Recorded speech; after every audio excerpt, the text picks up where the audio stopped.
Hello folks, this is Dr. DeValley, and the purpose of this slide lecture is some instructions on doing comparative book reports.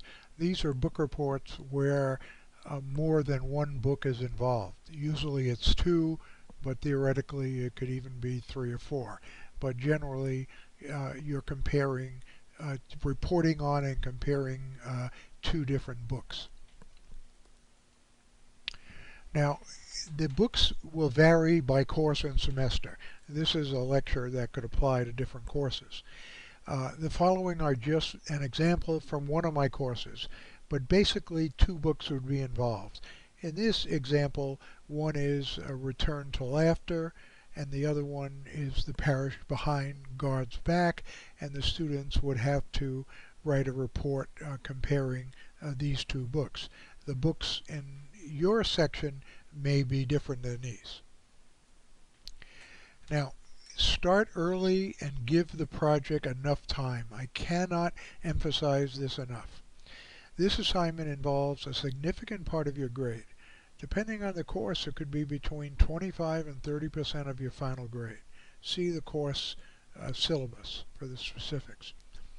Thus, give it the time it deserves. Start early and follow the reading schedule listed in the syllabus. This is important. You cannot let these projects wait till the last 2 or 3 weeks of the semester and think you're going to do a decent job with it. If it is a group project, start early contacting and working with your group members. A group project does not mean splitting up the reading. I read one book, you read another. All group members have to do all the readings. The group activity comes in the writing and editing of the report. And follow the assignment directions. Note how many words and pages are required and how the report should be formatted. This is important. Follow directions. If specific items are to be covered, make sure you do so in your report. If a grading rubric is provided, make sure you address all aspects of the rubric. Your report will be graded based on the rubric. That's what it's for, so following it will help you do the assignment.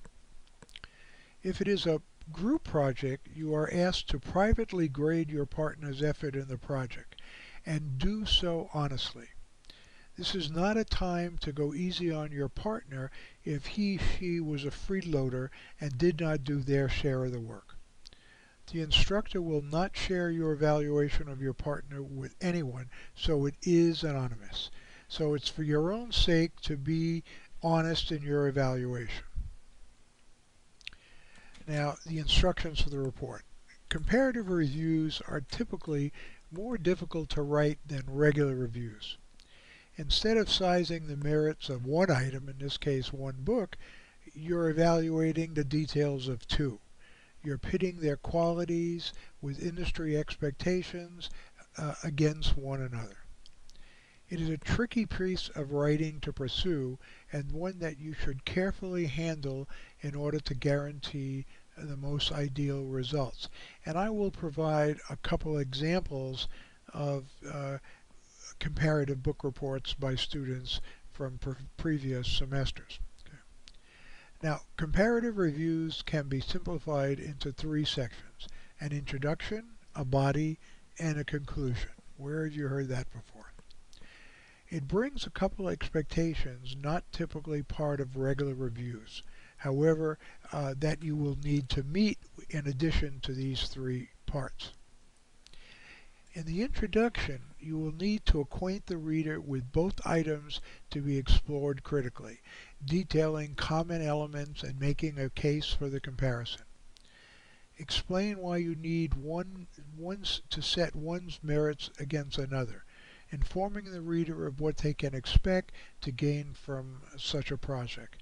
At the very least, the two books you would be assigned would deal with similar issues. I mean, it could be culture, if it's an introductory cultural anthropology course.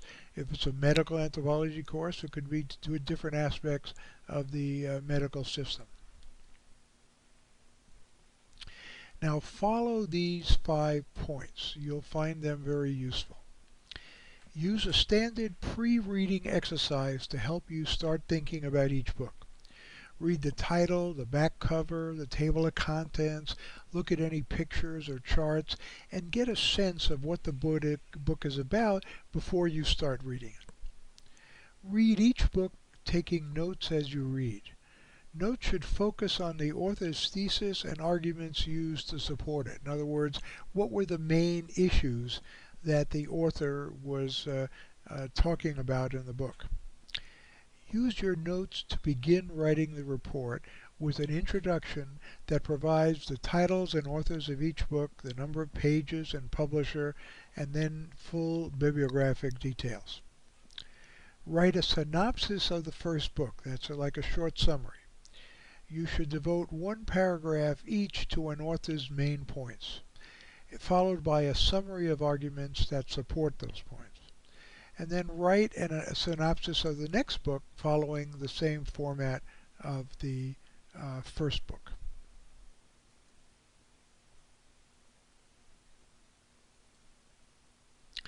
Now, what do I look like? Again, here's a picture of me and my lovely wife, Vicki. This is last summer. We were in Colombia, and we were at, that's the woman in the background standing is her sister-in-law, and this was her father's little farmhouse. This was I think the first death or the second death of his anniversary, so they had a big family gathering that day at the farm. It's called a finca in Spanish. So we were there. Okay. And this is my little summer house in Colombia. You can see I took this photo just before we left, so my car was all bundled up for the winter, so the elements wouldn't get at it. And we just pretty much finished it this summer. Next summer we are going to build a deck in the back and then a big cantilever deck to the right of my car, so we can relax more in the sun. And on the right are a couple of views from the front terrace of my deck, looking into the mountains surrounding us, and a few farmhouses here and there. This is located near the city of Medellin in Colombia. Now, Medellin is a mountain city. It's about 5,000 feet above sea level. We're just outside the city, about a half an hour, but we're even higher in the mountains. We're at 6,828 feet, to be exactly, almost 7,000 feet. So it's very cool in the summer. It's usually like around the mid-70s, and at night it drops to 50 where you need a blanket. So it's really delightful weather. Most of the agriculture there is either cows or they grow onions, sort of what we call scallions for the market, and then for their own consumption they'll grow bananas, plantains, and a little coffee, and this and that for the farmers to live on. And that's all for this, folks. I hope you found this lecture worthwhile and enjoyable. Thank you.